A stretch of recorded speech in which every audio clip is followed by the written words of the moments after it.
କିନ୍ତୁ ଅନୁଭବ ମହାନ୍ତିଙ୍କ ପାଇଁ ମୋର ଯଥେଷ୍ଟ ସମ୍ମାନ ଅଛି। ଅନୁଭବ ମହାନ୍ତିଙ୍କ ପାଇଁ ସେ ଜଣେ ଅଭିନେତା। ଆମେ ତାଙ୍କ ରେଞ୍ଜକୁ ଯାଇ ଚିନ୍ତା ବି କରିପାରିବୁନୁ। କିନ୍ତୁ ଜଣେ ମୁଁ ଭୋଟର ହିସାବରେ କହିବି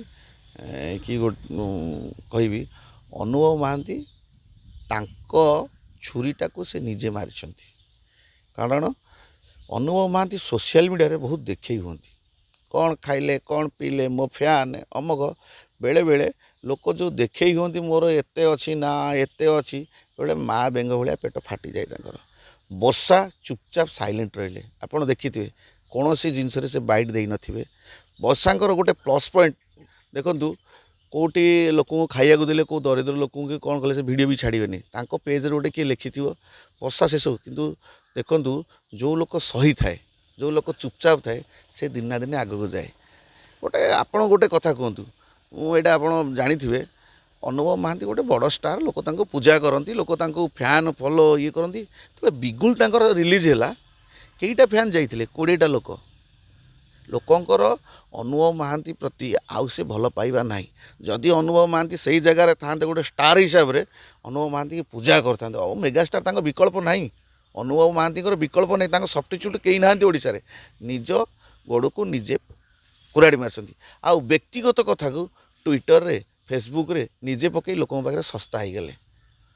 ଏତେ ଶସ୍ତା ହେଇଯାଇଛନ୍ତି ଅନୁଭବ ମହାନ୍ତି, ଲୋକମାନେ ତାଙ୍କୁ ସେ ରେସପେକ୍ଟ ଦେଉନାହାନ୍ତି। ଆଉ ଗୋଟେ କଥା, MP ଥିଲାବେଳେ ସିଏ ଲୋକଙ୍କ ପାଖରେ ରହିଲେନି, ସିନେମାରେ ମାତିଲେ। ଲୋକ କାହିଁ ଭୋଟ୍ ଦେଇଥିଲେ ତାଙ୍କୁ? ଲୋକଙ୍କ ଦୁର୍ଦ୍ଦଶା ଦେଖିବା ପାଇଁ, ଲୋକଙ୍କ ଦୁଃଖ କଥା ବୁଝିବା ପାଇଁ। ଇଏ ତ ସିନେମାରେ ମାତିଲେ, ତେଣୁ ଲୋକ ତାଙ୍କୁ କାହିଁକି ପୂଜା କରିବେ? ଆକାଶ ଭାଇଙ୍କି ତ ଲୋକ ବହୁତ ପୂଜା କଲେ, କୋରେଇର ଲୋକ। ଆକାଶ ଭାଇ ସିନେମା ଛାଡ଼ିକି ଲୋକଙ୍କୁ ଯାଇ ଦେଖିଲେ। ଆପଣ ଦେଖିବେ ଆଜି କୀର୍ତ୍ତନରେ ଆକାଶ ଭାଇ ଯୋଗଦାନ ଦେଇଛନ୍ତି। ଆଜି ମେଡ଼ିକାଲରେ ଆକାଶ ଭାଇ ଠିଆ ହେଇଛନ୍ତି। କେଇଟା ପୋଷ୍ଟିଂ ଅଛି କେନ୍ଦ୍ରାପଡ଼ାରେ ଅନୁଭବ ମହାନ୍ତି ଲୋକଙ୍କ ପାଖରେ କାହାକୁ ପଇସା ଦେଇଛନ୍ତି, କାହାକୁ ଇଏ ସେଇଟା ନାହିଁ। ତେଣୁ ଆଲୋ ସଖୀ ଆପଣା ମହତ ଆପେ ରଖି, ସେଇଟା ଅନୁଭବ। ତାପରେ ଆଉ ଗୋଟେ କଥା, ଅନୁଭବ ମହାନ୍ତି ହେଉଛନ୍ତି ଆଇଡ଼ଲ୍। ତାଙ୍କୁ ଯେଉଁ ଯୁବ ସମାଜ ଯେତେବେଳେ ଦେଖୁଥିଲେ ବର୍ଷା ଅନୁଭବ ପ୍ରେମ କାହାଣୀ, ଲୋକ ବି କହୁଥିଲେ ସେଟା ମୋର ବି ଗୋଟେ ବୟଫ୍ରେଣ୍ଡ ଏମିତି ଥାନ୍ତା କି ବର୍ଷା ଭଳି। ତାଙ୍କ ପ୍ରେମକୁ ଲୋକମାନେ ସିଏ କ'ଣ କଲେ? ତାଙ୍କ ପ୍ରେମକୁ ତ ଚୁରମାର କଲେ, ସଂସାର ବି ତାଙ୍କର ଚୁରମାର। ଗୋଟେ ଜାଗୃତି ଶୁକ୍ଳାକୁ ଧରି ବୁଲିଲେ। କିରେ ସିଏ କିଏ? କହିଲେ ସବୁ ଲୋକ ତ ଜିରା ଫୁଟିଲେ ବାସିନା ସମସ୍ତେ ଜାଣିଲେ। ତେଣୁ ଏଠି ବି ଗୋଟେ ଜାଗୃତି ଶୁକ୍ଳାଙ୍କ ପାଇଁ ଅନୁଭବଙ୍କର ଆଉ ଗୋଟେ ଇଜ୍ଜତ ଗଲା। ଆଉ ଗୋଟେ କଥା, ସମସ୍ତଙ୍କ ଆଡ଼େ କହିଲେ ମୋର ଯଦି ଡିଭୋର୍ସ ହେଇଯାଏ ମୁଁ ଡିଭୋର୍ସ ପାର୍ଟି ଦେବି। ଡିଭୋର୍ସ ତ ହେଇଗଲା, ତାଙ୍କର ପାର୍ଟି କାହିଁ? ଡିଭୋର୍ସ ତ ହେଇଗଲା, ସମସ୍ତେ ଜାଣିଲେ, ପାର୍ଟି କାହିଁ? ତେଣୁ ଓଡ଼ିଶା ସଂସ୍କୃତି, ଓଡ଼ିଶା ପରମ୍ପରା, ଓଡ଼ିଶାର ଯେଉଁ କଥା ଅଛି, ସେ ଡିଭୋର୍ସ ପାର୍ଟି କହିକି ଲୋକଙ୍କ ପାଖରେ ଗୋଟେ ଭ୍ରାନ୍ତ ଧାରଣା ପୁରେଇ ଦେଲେ। ଯେଉଁ ଲୋକ ତାଙ୍କୁ ଭଲ ପାଉଥିଲେ, ଅନୁଭବଙ୍କ ମନ ଭିତରେ ଏସବୁ ଜିନିଷ ଅଛି।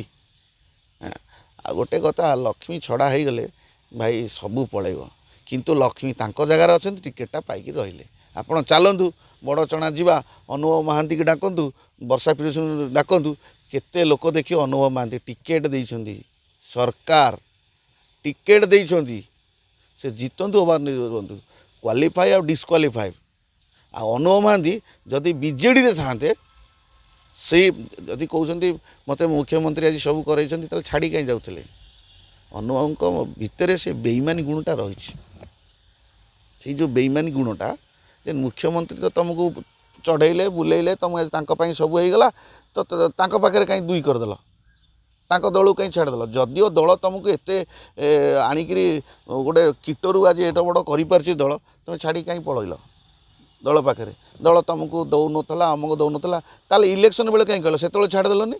ଯେତେବେଳେ ଦଳଙ୍କ ପାଖକୁ ଯାଉଥିଲ, ତୁମେ ତ ଇଣ୍ଡଷ୍ଟ୍ରି କଥା ଉଠେଇ ପାଇଲନି, ନିଜର ସେଠି ତୁମେ ଏବେ କାହିଁ ଇଲେକ୍ସନ୍ରେ କହୁଛ ଯେ ନବୀନ ପଟ୍ଟନାୟକ ଆମକୁ ପଚାରିଲେନି, ଆମେ ତାଙ୍କ ଗେଟ୍ ପାଖରୁ? ଭାଇ ସେବେ କହିଲନି ନା? ସ୍ୱାର୍ଥପର ବେଇମାନ ଏମାନେ, ଇଣ୍ଡଷ୍ଟ୍ରି ସହିତ ବେଇମାନ, ପରିବାର ସହିତ ବେଇମାନ, ମନ୍ତ୍ରୀଙ୍କ ପାଖରେ ବେଇମାନ।